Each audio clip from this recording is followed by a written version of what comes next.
18 horas. Notícias de Manaus, Amazonas, Brasil e do mundo. Agora na Mix. Ao vivo, a partir de agora, dando seguimento na programação da Mix com o programa 18 horas. Estamos juntos a partir de agora até as 7 da noite. Eu, Karime Leão e Kennethson Paz. Boa noite, Kennethson. Olá, Karime Leão. Muito boa noite pra você. Boa noite a todos que acompanham aqui a nossa programação na 100.7 FM Rádio Mix Manaus. Você ligadinho aqui no programa 18 horas de hoje. Gente, manda aquela mensagem de texto, uma foto, um vídeo, como é que tá a volta pra casa. Conta pra gente aqui nos comentários. Manda lá pro nosso WhatsApp, que é o 994887592. Tá valendo também a sua participação para você que nos acompanha ao vivo pela live do YouTube. Manda a sua mensagem de texto e segue a gente nas redes sociais. No @18 horas news. Trânsito. Vamos saber como é que está o trânsito agora na cidade de Manaus com o repórter André Meirelles. André, boa noite, André. Então, a Avenida Coronel Teixeira está interditada para as obras do Complexo Viário Passarão. Como é que está a situação do trânsito por aí? Muito boa noite, Karime, Kennethson, a todos os ouvintes que nos acompanham aqui na 100.7. Olha só o trânsito, inclusive os motoristas estão se readaptando, né, com esses novos desvios aqui por conta dessa obra do viaduto Passarão. Aí o trânsito fica bastante concorrido aqui pelo local, porque o retorno principal agora da Avenida Coronel Teixeira, no sentido bairro Centro, próximo ao IPDB, foi bloqueado devido às obras do Complexo Viário Passarão na zona oeste aqui da capital amazonense. Esse novo retorno, os motoristas que vêm da Ponta Negra em direção ao centro devem utilizar esse novo retorno que conta com semáforo, fica localizado mais à frente na Avenida Brasil, em frente à Escola Municipal Eliana Lúcia. Agora, para o acesso à Avenida Brasil, o fluxo de veículos que sai da Avenida Brasil com acesso a Coronel Teixeira também passa por readequações, mas a gente está falando aqui de veículos de passeio. Agora, aqueles veículos, né, de porte maior, eles não podem passar por esse retorno, e quem explica isso pra gente é o Harold Guedes, que é o engenheiro do IMMU, diretor de engenharia. Vamos acompanhar ele. Veículos de grande porte não farão retorno nesse local. Os veículos de grande porte só terão opção de retorno após o Shopping Ponta Negra. Essa intervenção é necessária para o avanço das obras do viaduto Passarão. E o IMMU está fazendo toda a sinalização, reestruturando o semáforo, vai permanecer com os agentes de trânsito aqui no local para minimizar os transtornos causados pelo avanço das obras. 18 horas. Olha, essas mudanças no trânsito devem durar cerca de 12 meses, isso tudo aí para garantir a segurança durante as obras do Complexo Viaduto Passarão. Volto com vocês. Muito obrigada pelas informações, André Meirelles. Mix. E vamos aos destaques de hoje do 18 horas. Em Manaus, um cabo e um sargento são presos, suspeitos de facilitarem a fuga de 23 PMs. Criminosos usam cada vez mais as novas tecnologias para aplicar golpes usando o celular. Pesquisa aponta a saúde como principal preocupação do eleitor amazonense. Vamos saber as atualizações sobre a prisão do comandante da lancha que naufragou no Encontro das Águas. 18 horas. Esses e outros assuntos, os destaques do dia a partir de agora para você que sintoniza 100,7 no programa 18 horas de hoje, terça-feira, dia 17 de março de 2026. Você está ouvindo 18 horas. E a gente começa o 18 horas de hoje falando sobre a grave situação, a situação absurda que chegamos na segurança pública do Amazonas. 2 policiais militares foram presos hoje de manhã em Manaus, suspeitos de facilitar a fuga de 23 PMs, presos no núcleo prisional da Polícia Militar. Isso foi no dia 27 de fevereiro. A operação é do Ministério Público do Estado do Amazonas com apoio da Polícia Militar. Foram presos hoje um cabo e um sargento, como você já adiantou, Karime. De acordo com as investigações, os 2 policiais militares, eles estavam de serviço na guarda do presídio no dia da fuga e podem ter facilitado essa saída dos detentos. Quando quem deveria garantir a segurança passa a ser suspeito de facilitar crimes, a situação deixa de ser uma falha e acaba sendo um sinal claro de descontrole nesse sistema de segurança, Karime. Sem dúvida alguma, Kennethson, a fuga só foi descoberta aberta, gente, durante uma revista que não estava programada, o que levanta ainda mais dúvidas sobre a fiscalização e o funcionamento do sistema prisional militar no estado do Amazonas. É mais um episódio, com certeza, que aprofunda essa crise na segurança pública durante a gestão do governador Wilson Lima, marcada por falhas, fragilidade no controle e agora suspeitas dentro da própria corporação. A repórter Nathalie Moraes está acompanhando o desdobramento desse caso, conversa ao vivo aqui com a gente no 18 horas. Boa noite, Nathalie. Então, além das prisões, o Ministério Público também cumpriu mandados de busca e apreensão, não é? E escancara de vez mais uma situação da segurança pública do estado do Amazonas. Boa noite. Boa noite, Karime. Boa noite, Kennedy Paes. Boa noite aos ouvintes do programa 18 horas. Karime, esse caso, realmente, ele ganha, a gente pode dizer assim, contornos ainda mais graves com o avançar dessas investigações.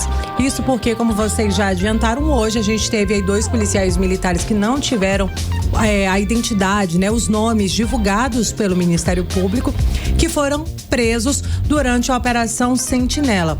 Essa operação, ela ganhou as ruas, né, através do Ministério Público do Amazonas, mas porque a Justiça do Amazonas estava investigando, tentando entender o que foi que aconteceu no último dia 27 de fevereiro, porque pelo menos, né, até agora a gente tem aí dessa contagem, 23 policiais militares saíram pela porta da frente da unidade prisional, né, da Polícia Militar, sem que ninguém tivesse percebido, cara. É um absurdo isso, Exato. Né? E aí, Kennedson, eles só souberam que esses 23 policiais militares não estavam mais ali dentro custodiados.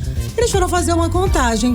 Tá faltando gente aqui, não era um, não eram 2, né, policiais militares que estavam ali custodiados, que estavam faltando, eram mais de 20 homens, né, que deveriam estar atrás das grades e não estavam. E aí a Promotoria de Justiça, né, do Ministério Público, através do promotor Armando Gurgel, que está chefiando aí essas investigações, os policiais que foram presos hoje, eles estariam em serviço na guarda da unidade no momento em que esses policiais militares conseguiram aí fazer essa fuga. E segundo as investigações, esses 2 homens, eles teriam facilitado a saída dos policiais militares que eram detentos, né? Mas essas prisões, elas fazem parte realmente ali de uma série, de um conjunto, a gente pode dizer assim, de medidas que devem ser tomadas nos próximos dias com o avançar das investigações, né? A gente está falando de uma corporação, né, da Polícia Militar do Amazonas, e como você já adiantou, né, Karime, além dessas prisões, eles fizeram mandados de busca e apreensão. Eles foram até a casa desses 2 policiais,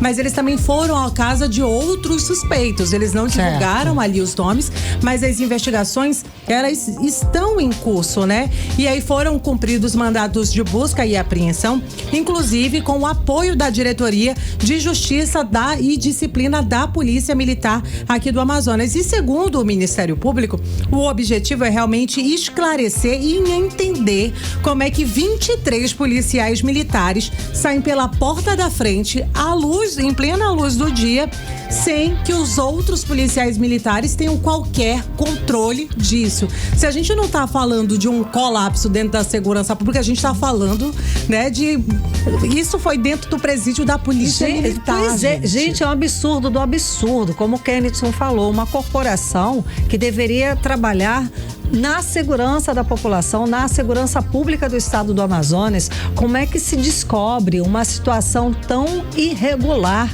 a esse ponto? Descobriram por um acaso. Exato, Karime. E aí logo depois que teve que eles descobriram ali aquela fuga no último dia 27 de fevereiro, a própria Polícia Militar, o que ela fez? Ela pediu ali a prisão em flagrante dos policiais que estavam fazendo a guarita, né? A guarda ali naquele dia.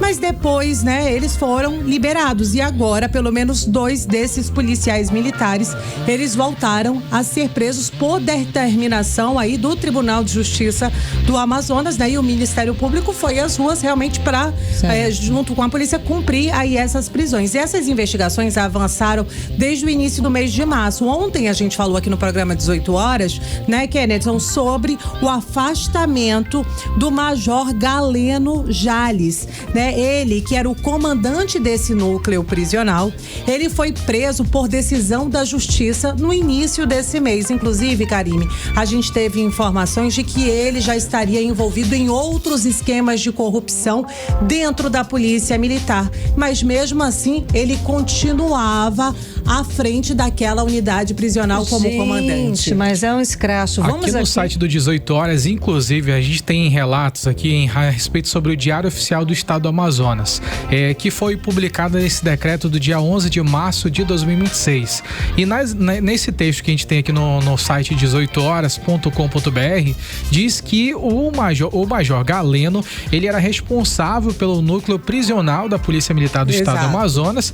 Quando a fiscalização ela aconteceu, ele flagrou as fugas e as saídas irregulares de detentos militares. Isso escandaliza tanto a imagem da Polícia Militar, porque a gente começa a pensar, será que de fato está havendo o cumprimento da medida provisória naquela unidade prisional que deveria se tornar um local para o cumprimento de uma medida cautelar, de uma medida punitiva, ou está sendo apenas de passeio? Porque é o que está aparecendo, né? Tá aparecendo que é apenas para dizer que está lá. Exato, só de fachada, porque parece que o rigor ali não existe, que não cumprem o que deveria estar acontecendo, as medidas que deveriam estar sendo tomadas ali naquela unidade. É bom a gente também fazer sempre um parênteses. Sabemos que esse fato não representa a totalidade dos agentes de segurança pública que trabalham diariamente nas ruas da cidade de Manaus, nas ruas do estado do Amazonas, numa situação precária, né, para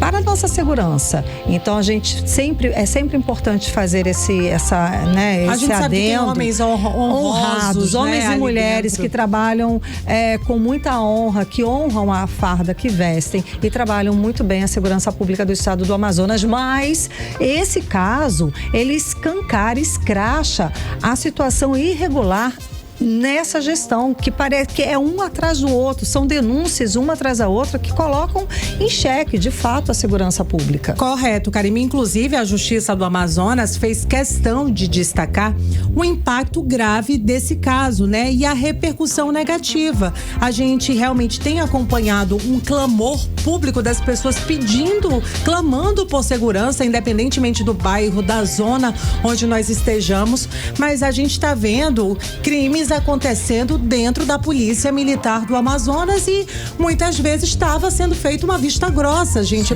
A gente pode dizer assim. E aí, pelo menos é o que parece, né? Exato. Para a gente entender um pouco mais do que estava acontecendo, a gente conversou com o Amadeu Soares, ele que é especialista em segurança pública, inclusive ele já foi secretário de Segurança Pública aqui no estado, então ele tem propriedade, vamos dizer assim, para falar sobre o assunto, por conhecer como é que funciona o sistema. Vamos ouvir. Boa noite, Nathalie. Boa noite, os ouvintes da Rádio Mix. Bem, Nathalie, eu acho importante que o Ministério Público esteja agindo, investigando e punindo e tentando punir quem está cometendo crime. No caso desses aí que facilitaram a fuga, é oportuno que o Ministério Público tome posição. Agora, o comandante lá do batalhão de guardas, lá onde ocorreu essa fuga, ele estava na Polícia Militar por força de uma liminar do Tribunal de Justiça em relação ao concurso. Essa liminar caiu e por conta disso ele foi excluído. Não foi o governo que puniu ele por conta dele ter o seu comandante do batalhão de guardas. Isso daí é um erro que o governo comete, tentar assumir uma coisa que não foi ele que fez. Claro que para ele ser excluído da força, ele precisa de um decreto do governador, mas foi a liminar dele que caiu. Agora, esses que estão sendo punidos aí, presos pelo Ministério Público, esses aí estão sendo punidos porque, de certa forma, há alguma coisa contra eles aí na investigação. 18 horas. Karime, Kennedson e ouvintes, né? O especialista, né? O coronel Amadeu Soares, ele estava falando ali especificamente da situação do comandante do núcleo prisional, o Major Galeno Jales, né? Inclusive, a gente chegou a noticiar, como eu disse anteriormente, aqui no 18 horas dessa segunda-feira, que o governo do Amazonas tinha assinado o decreto pedindo o afastamento dele. Mas como o coronel esclareceu aí pra gente, agora ele não foi afastado por conta de irregularidade processo, né? Ele já respondia por outros processos irregulares e aí o Tribunal de Justiça do Amazonas obrigou, vamos dizer assim, que realmente o governo fosse lá e fizesse essa exoneração. Só pra gente encerrar, Karime, né? O Ministério Público reforçou na manhã de hoje que as investigações em torno aí dessa fuga, né? Vale a gente reforçar que esses policiais militares, eles ainda não foram localizados, né? Eles continuam aí... São 23 foragidos. Eles que eu ia falar, seguem foragidos. Todos não, né? Eles também não atualizaram ali os números, né, de policiais que já voltaram a ser apreendidos, mas por isso as investigações elas continuam até que todos os envolvidos, né, possam ser identificados. Mas o que a gente já tem até agora realmente são falhas graves, né, e possíveis responsabilidades dentro da própria estrutura da segurança pública do Amazonas na gestão de Wilson Lima. Karime. Muito obrigada pelas informações, Nathalie Moraes. Você está ouvindo 18 horas. E agora, continuando falando sobre esse assunto policial, porque uma operação da Polícia Federal em todo o Brasil mira crimes cibernéticos de abuso sexual contra crianças e adolescentes e tem alvos aqui no estado do Amazonas. Exatamente, Kenneth. A Polícia Federal cumpre 34 mandados de busca e apreensão. O repórter André Meirelles traz pra gente os detalhes dessa operação. Boa noite, André. A operação batizada de Guardião Digital foi deflagrada nesta terça-feira e cumpriu 34 mandados de busca e apreensão em 17 estados e no Distrito Federal. No Amazonas, investigadores também atuam para identificar suspeitos de armazenar, compartilhar, produzir ou comercializar material de abuso sexual infanto-juvenil pela internet. A Polícia Federal informa que a operação faz parte de um conjunto de ações permanentes de combate a esse tipo de crime no ambiente digital que tem crescido nos últimos anos.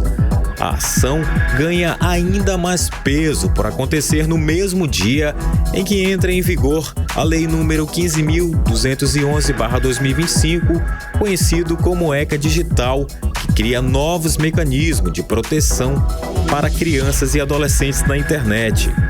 Entre as medidas está a criação de um Centro Nacional dentro da Polícia Federal, responsável por receber alertas de provedores sobre conteúdos que violam a dignidade sexual de menores.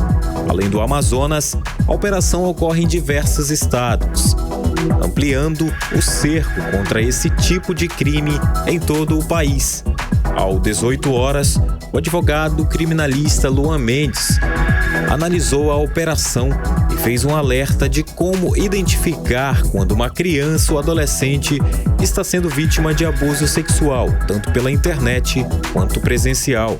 O primeiro ponto a ser entendido quando uma criança é vítima de abusos é verificar o seu comportamento.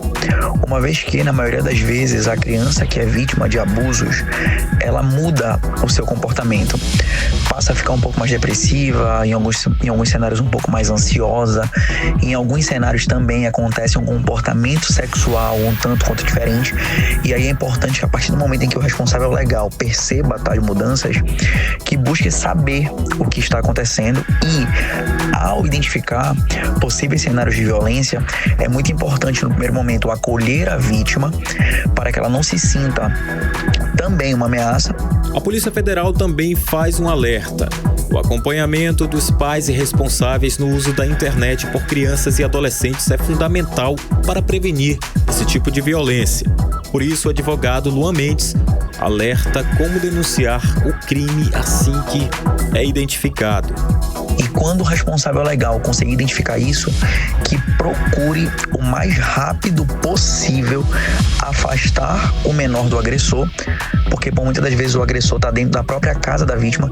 Então, no primeiro cenário, identificou a agressão, que afaste a figura da vítima de perto do agressor e busque ajuda policial o mais rápido possível, para que então as investigações possam acontecer e ao final, caso vire processo, que o autor seja responsabilizado pela conduta. Crimes contra crianças e adolescentes podem e devem ser denunciados no Disque 100 ou na Delegacia Especializada em Proteção à Criança e ao Adolescente.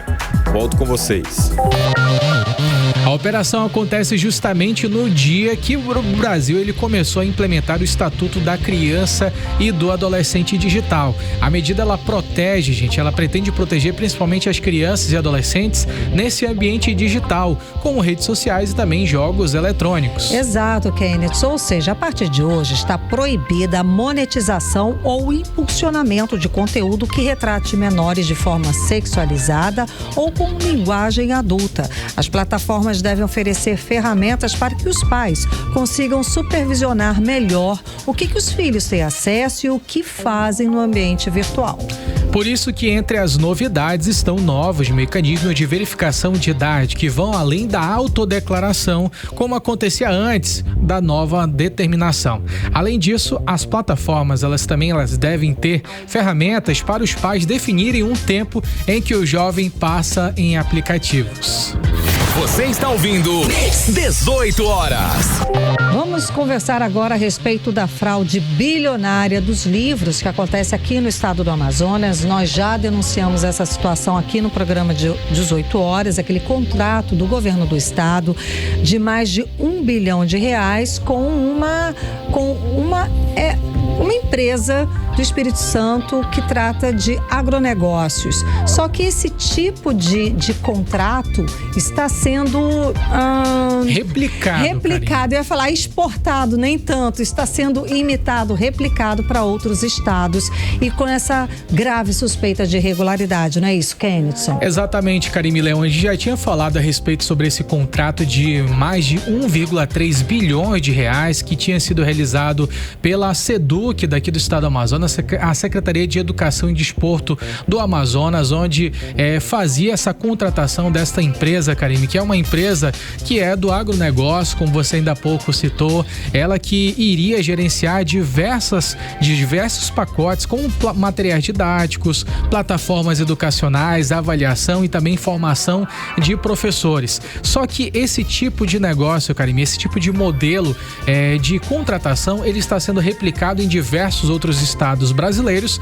e, além disso, também esse tipo de situação está sendo investigado pelos órgãos competentes. Eu vou dizer para vocês a respeito principalmente sobre como é que acontece aqui no estado do Amazonas. Esse contrato que a gente acabou de falar, ele tinha sido registrado no Diário Oficial da União, no Diário Oficial do nosso estado do Amazonas, onde colocava essa publicação de um contrato com essa empresa do agronegócio para poder realizar esse tipo de serviço. O detalhe que chama a atenção nesse tipo de contrato é devido à ausência, à falta de exigência a respeito sobre a licitação, ou seja, era sem licitações.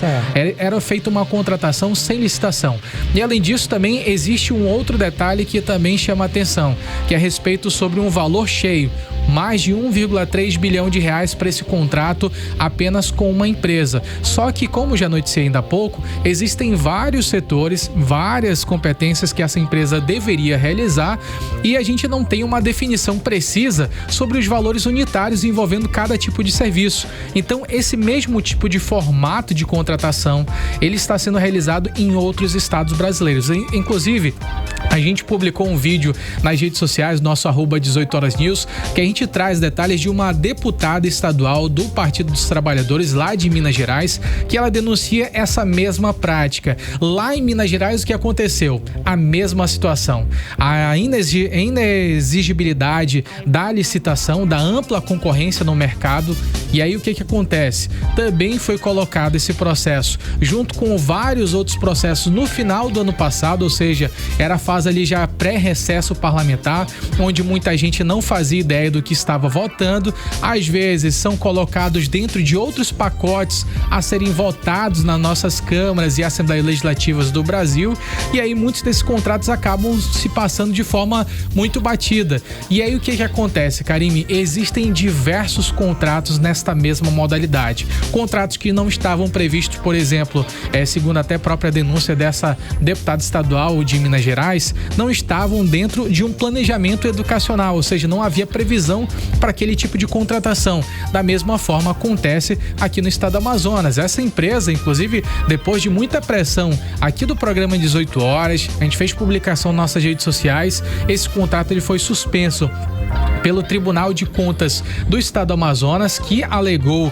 diversas ali suspeitas de irregularidades, disse sobre a falta de ampla concorrência, a falta de informações básicas para dizer se aquele negócio ele de fato era vantajoso para o Estado do Amazonas, ou seja, esses indícios eles levaram a crer que havia algum tipo de irregularidade. Ainda assim, Karime, nesse mesmo dia da decisão do Tribunal de Contas do Estado do Amazonas, a gente tem as informações, gente, que esse mesmo contrato ele foi alterado, não foi mais de 1,3 bilhões, passou a pouco mais de 300 milhões de reais com a mesma empresa de agronegócio lá do Espírito Santo. Ou seja, no mesmo dia da decisão do Tribunal Regional Eleitoral, Tribunal de Contas do Estado do Amazonas, no mesmo dia houve um novo contrato, uma nova prestação de contas ali no Diário Oficial, e tudo isso com o aval do governador Wilson Lima, que deu ali a sua assinatura para poder dar continuidade nesse processo, sendo que o próprio TCE já tinha mandado suspender tudo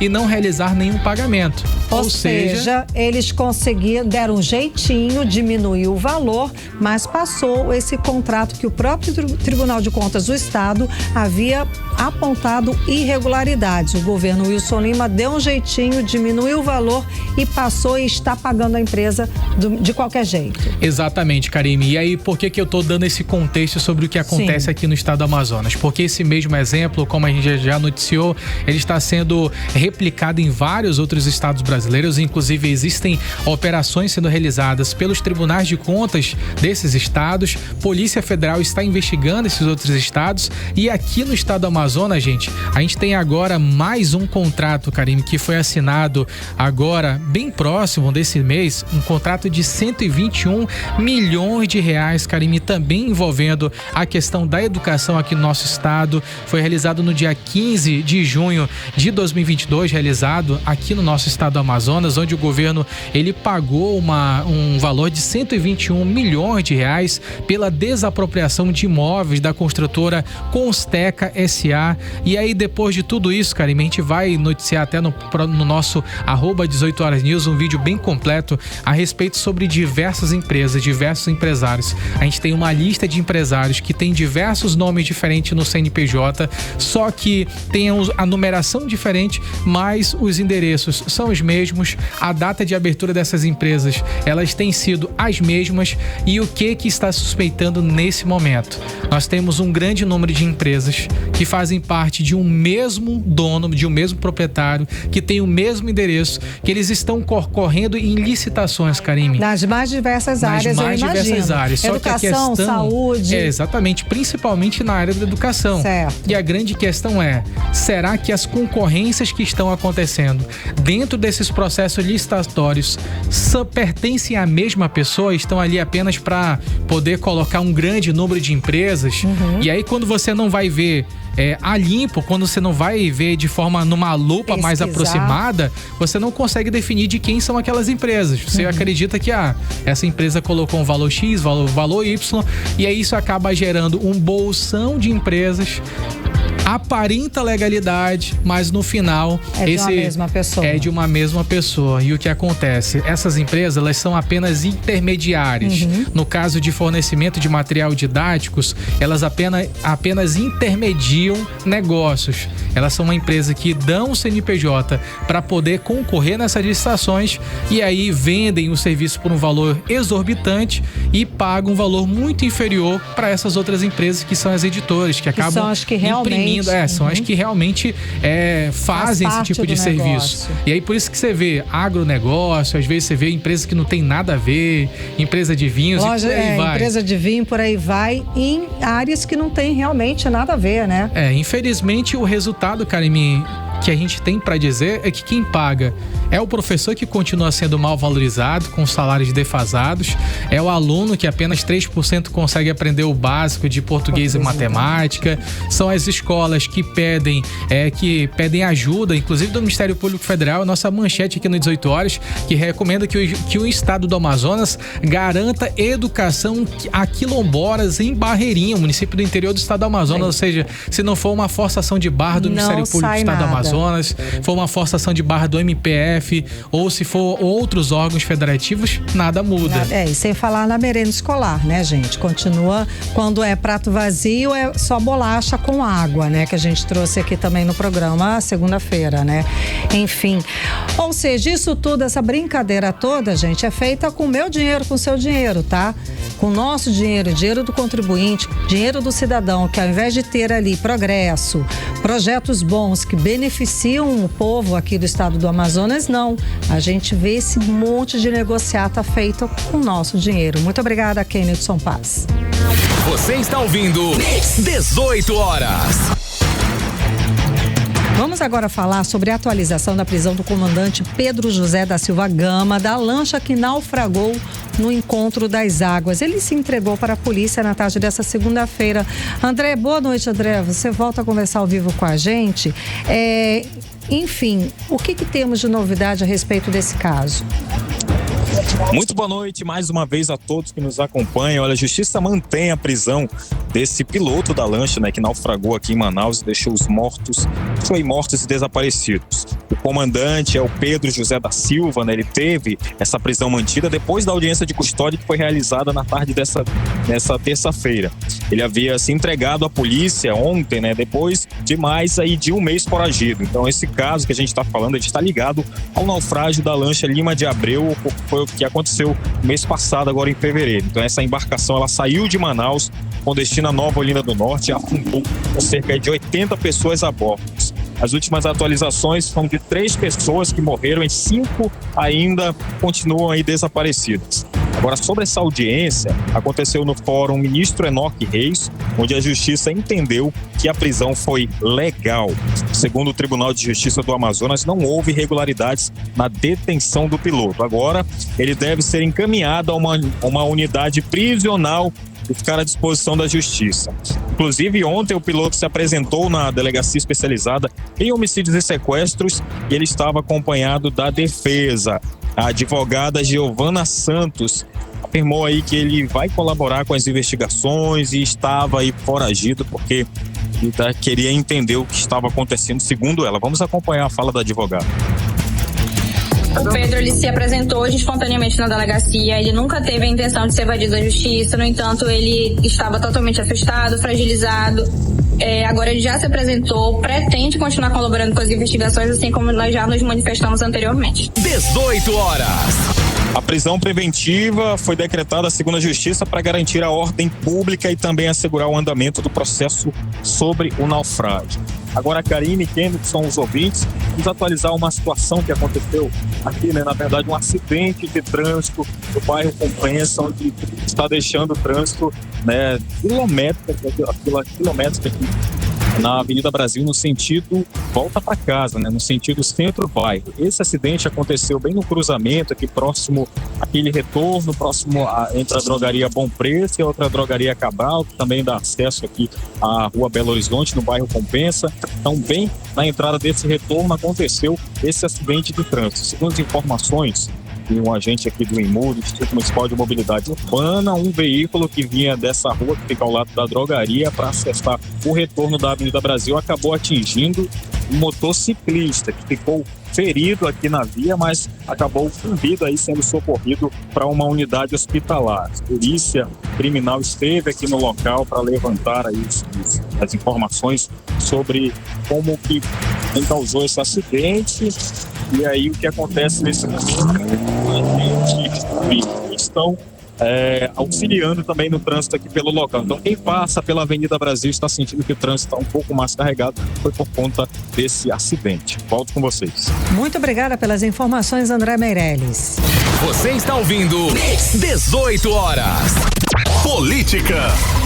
Vamos de política com Nathalie Moraes. Nathalie, boa noite mais uma vez. Uma pesquisa do Instituto Genial Quest revelou que a saúde é apontada como o principal problema enfrentado pelo amazonense. Gente, o resultado surpreendeu porque superou outras preocupações recordes aí no Brasil, por exemplo, como a segurança, violência e o desemprego. Com certeza a saúde vai ser um grande desafio para o novo governador do estado, né? Imagina quanto tempo para melhorar ou para mudar esses índices, essa situação.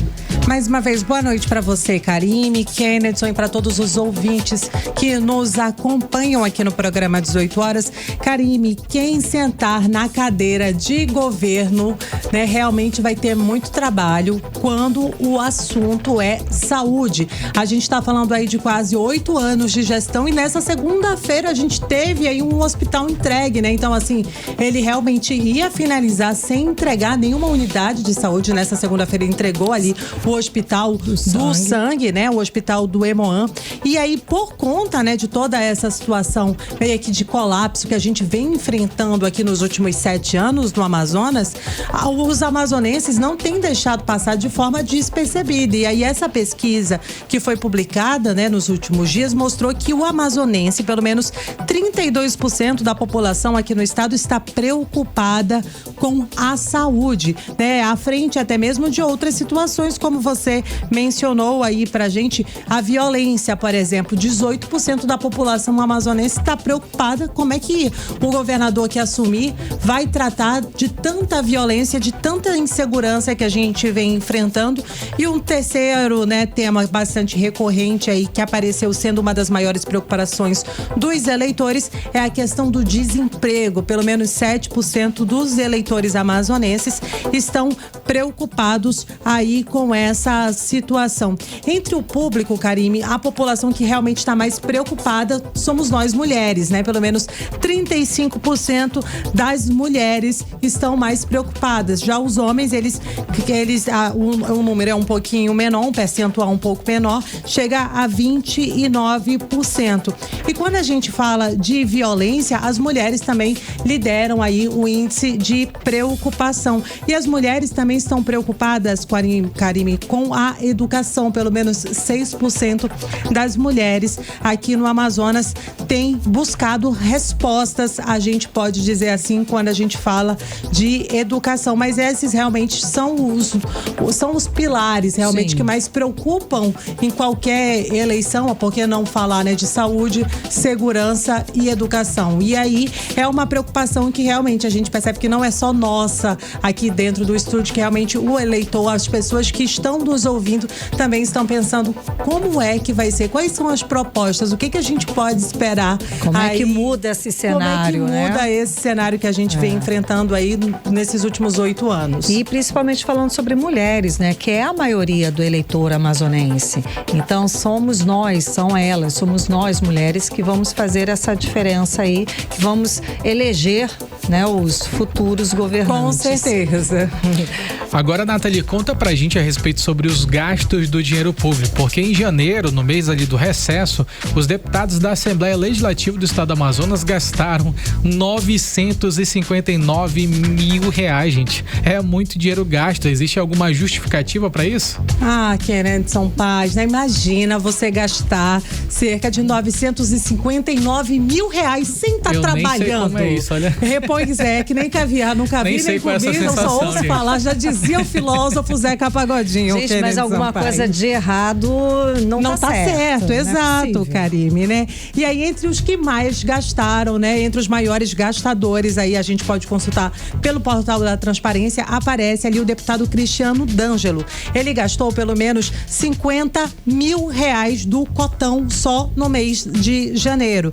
E aí, logo em seguida, aparece o deputado Cabo Maciel e o deputado George Lins. Vale a gente reforçar que eles têm cerca de R$50 mil para gastar ali de forma mensal. E o maior custo, Kennedy Paz, foi com combustível. Agora, aí, não tinha sessão, né? Não estavam trabalhando, né? E aí, e também comunicação. Eles estão investindo em muito. Afinal de contas, né? A gente está falando de ano de eleição. Quem não se comunica, tá né? certo. Não é lembrado, a gente pode dizer assim.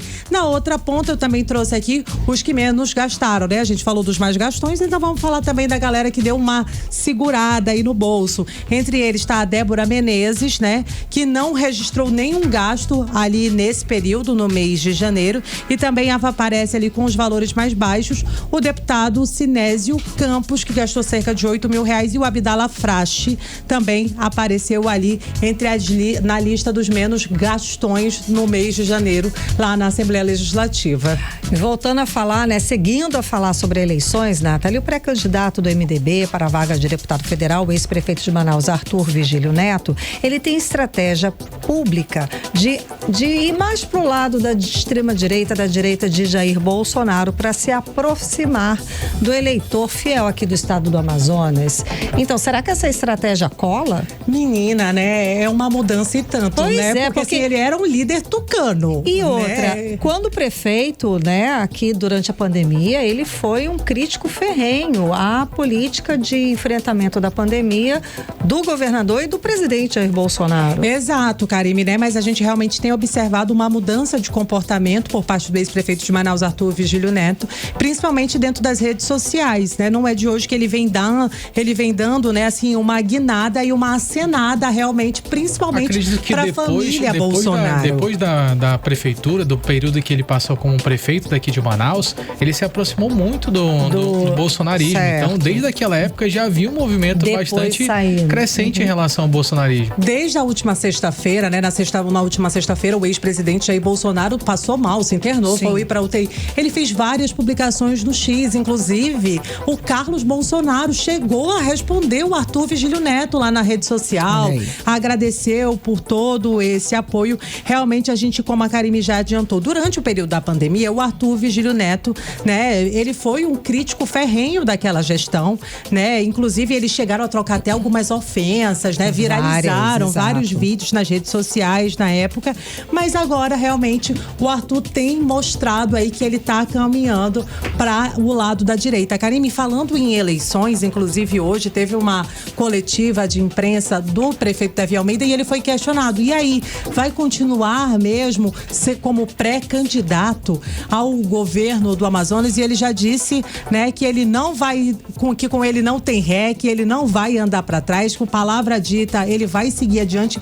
Inclusive, Karime, ele chegou a adiantar para a imprensa hoje que na próxima sexta-feira ele deve ter uma reunião ali, né, com todos os seus amigos, né, com todas as suas alianças ali para definir o dia em que ele deve deixar a prefeitura de Manaus para se dedicar de forma interinamente, vamos dizer assim, a sua pré-candidatura ao governo do Amazonas. Agora tem um detalhe também sobre o prefeito. Estava conversando com ele a respeito sobre o que tem acontecido nesses últimos períodos na política. E ele avaliou que nessa corrida eleitoral já para o governo do estado do Amazonas, o que está havendo com ele diz que ele está sendo ameaçado muito pelos opositores nessa caminhada política, e ele fez muita avaliação em relação a críticas que ele sofre em relação à pessoa do prefeito Davi Almeida e não em relação à gestão do prefeito Davi Almeida. E o que ele chegou a dizer lá para a imprensa de modo geral é que ele não vai recuar mesmo diante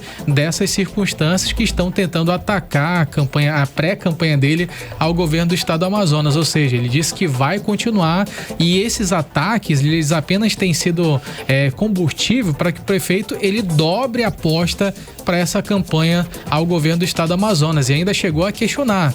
Eu não acredito, palavras, né, abre aspas, palavras do prefeito Davi Almeida, eu não acredito que essas pessoas que dizem que tem tanto poder assim, elas realmente têm, então eu dobro a aposta. Ou seja, essa candidatura, ela está mantida e está chancelada pelo prefeito Davi Almeida. Vamos observar o que vai acontecer nesse desenrolar, né? Essa campanha já está pegando fogo sem estar na rua oficialmente. Imagina quando começar pra valer. Eu acho que já começou, viu, Karime? Olha só, Nath, teve também as danças das cadeiras da política amazonense que ganhou mais um capítulo. O deputado estadual Dan Câmara anunciou a saída dele do Podemos e ensaia a filiação no Republicanos. Conta pra gente essa situação. Kennedson Paz, aí é briga, meu amigo, dos irmãos retetés aqui que estão nos ouvindo, Kennedson Paz, porque o Republicanos, Karime, a gente pode dizer assim, que é o partido da Igreja Universal, e o Dan Câmara é um representante, né? A gente tá falando da família Câmara da Assembleia de Deus, e aí lá dentro da Assembleia Legislativa do Amazonas, a gente já tem, vamos dizer assim, um deputado da Igreja Universal, que é o João Luiz. E aí agora, será que a Igreja Universal vai ter força para eleger 2 deputados estaduais? Porque a gente está falando da ida, né, do Dan Câmara para o partido da Igreja Universal. E aí isso está dando muito burburinho, Karime, mas vale a gente reforçar que o Silas Câmara recentemente também saiu do partido e ele está no Republicanos, ele está presidindo a sigla, inclusive aqui no Amazonas, é irmão dele. Então, inclusive hoje, durante o discurso ali na Assembleia Legislativa, ele foi muito questionado, muita gente tem falado disso. Como assim? Estão brigando, os pastores estão brigando, o que está acontecendo? Ele foi lá, né, no plenário e falou sobre o assunto. Vamos ouvir aí um trechinho da fala do deputado estadual Dan Câmara. Diz o deputado João Luiz que nós estamos entrando em guerra, e eu digo às pessoas que nós estamos mais fortes. Vamos continuar trabalhando por uma Assembleia Legislativa forte, que consiga representar qualitativamente, como é uma dos valores estabelecidos pelo Partido Republicanos, para podermos juntos avançarmos, vencendo sempre com muita fé em Deus e foco na missão. 18 horas. Tá aí, né, Karime, Kennedson e ouvintes, foco na missão, não tem briga, segundo o deputado estadual Dan Câmara. Quem tiver mais votos. Exato. Só para finalizar, tá, Karime, Kennedson? Nós estamos apenas a 17 dias do fim da janela partidária. O que é isso, né, Nathalie? É o período ali em que os políticos detentores de mandato eletivo podem trocar de partido, né? Ou seja, eles realmente estão assim, ó, numa corrida contra o tempo. Dança das cadeiras mesmo. Muito obrigada, Nathalie Moraes. Agora em Manaus, 6h48. Você está ouvindo 18 horas. E daqui a pouco aqui no 18 horas, criminosos usam cada vez mais as novas tecnologias para aplicar crimes, aplicar golpes usando o celular. Nosso assunto em instantes. Trânsito. André Meirelles, conta pra gente como é que está a volta pra casa, André. Boa noite mais uma vez. Muito boa noite a todos. Olha só, agora há pouco a gente falou sobre, né, um acidente de trânsito em um retorno aqui na Avenida Brasil, próximo à Rua Belo Horizonte, envolvendo um carro e uma moto, chegou a causar retenção na via. A perícia, inclusive, já foi concluída e o trânsito começa a desafogar, mas ainda segue lento em alguns trechos. O motociclista, ele ficou ferido, foi socorrido para uma unidade de saúde, segundo as informações do IMMU. Mesmo assim, nas proximidades do Hospital da Criança, mais à frente também, que a gente está falando ali próximo do Conjunto Ayapuá e no retorno ali do cruzamento da Avenida Brasil com a Coronel Teixeira, onde acontece, né, as obras do viaduto Passarão, o trânsito segue congestionado nesse momento com muitos veículos na via. Então a orientação é redobrar a atenção ao passar ali pelo trecho e, se possível, também buscar aí rotas alternativas, e também atualizando sobre valores de preços da gasolina pela famosa Ponte Rio Negro, né, na rua Coronel Cirilo Neves, tem um posto Shell que a gasolina permanece a R$ 6,99. Quem vai deixar Manaus para ir para a região metropolitana pela Manuel Pano, depois da Ponte Rio Negro, tem o posto A, em que a gasolina está R$ 6,79. Volto com vocês. Muito obrigada pelas informações, André Meirelles. 18 horas. Previsão do tempo. Vamos saber agora a previsão do tempo com Vanessa Lima. Boa noite, Vanessa.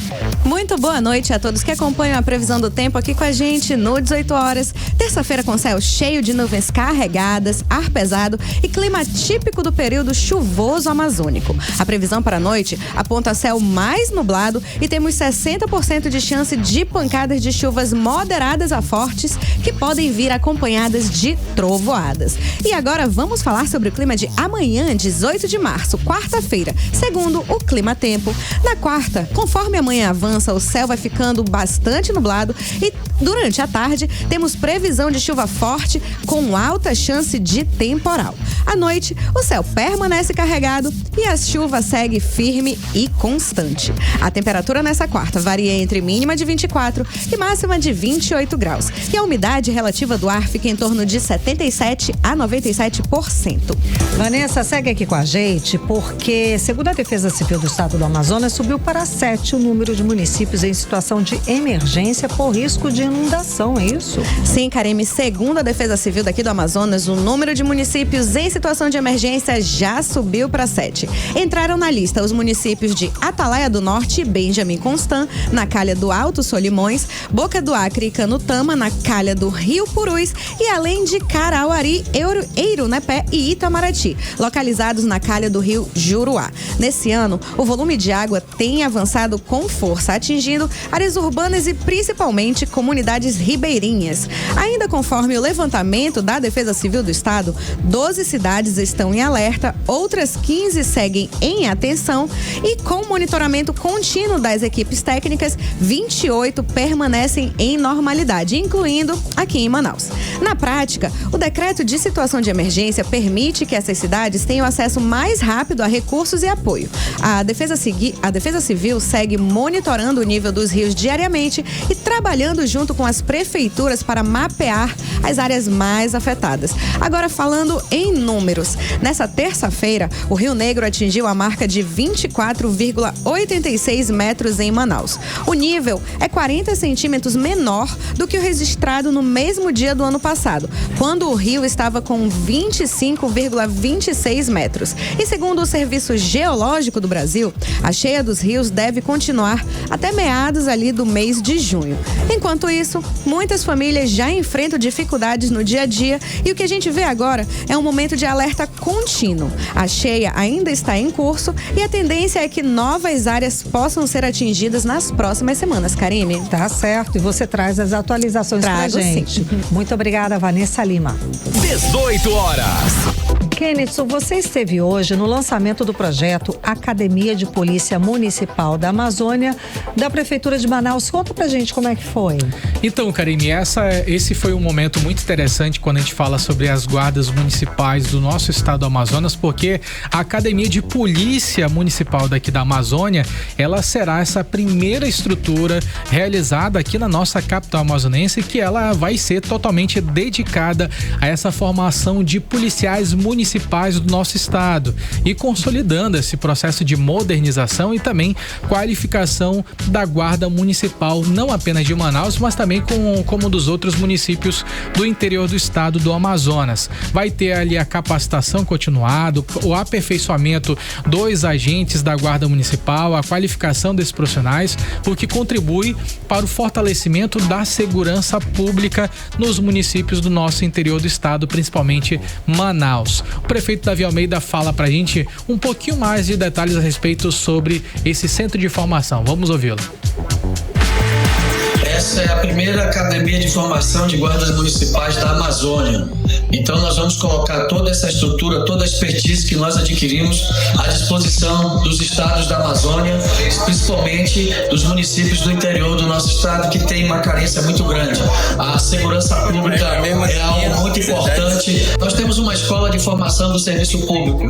Essa academia ela vem para reforçar essa nossa escola. E nós temos um espaço muito grande, onde nós vamos fazer a área, por exemplo, de treinamento, a área de tiro. Nós vamos fazer a academia de preparação contínua, cursos contínuos, tanto para a nossa guarda municipal, que vai ter um efetivo de aproximadamente 1.000 guardas, né? 18 horas.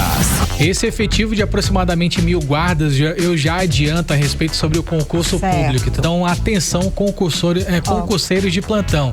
Você que está esperando o concurso da Guarda Municipal de Manaus, agora, dia 23 de março, vai haver o lançamento do edital para a Guarda Municipal, onde teremos mais de 500 novas vagas para a Guarda, para a Polícia Municipal de Manaus. Então, você que está já estudando, já fica ligado, porque dia 23 vai ter esse edital e no total vai resultar nessa soma que tem o valor ali de mais de 1.000 agentes da Polícia Municipal daqui de Manaus. E um detalhe também repassado pelo secretário Alberto Siqueira da Defesa Social, que é responsável pela Guarda Municipal, ele mencionou que além desse processo de tiro, como o prefeito ainda há pouco falou, também existe aquele processo de ensino a respeito sobre o direito penal, direito constitucional, claro. E além também das formas de abordagem, o tratamento humanizado, para que esse trabalho ele possa ser realizado. Lembrando que a Guarda Municipal não tem a competência de uma polícia ostensiva como a Polícia Militar do Estado do Amazonas, a Polícia Civil.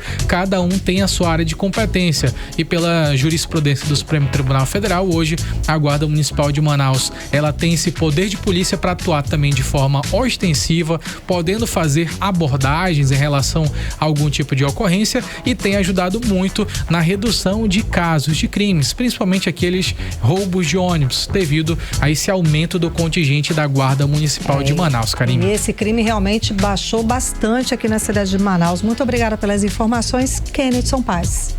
Você está ouvindo 18 horas.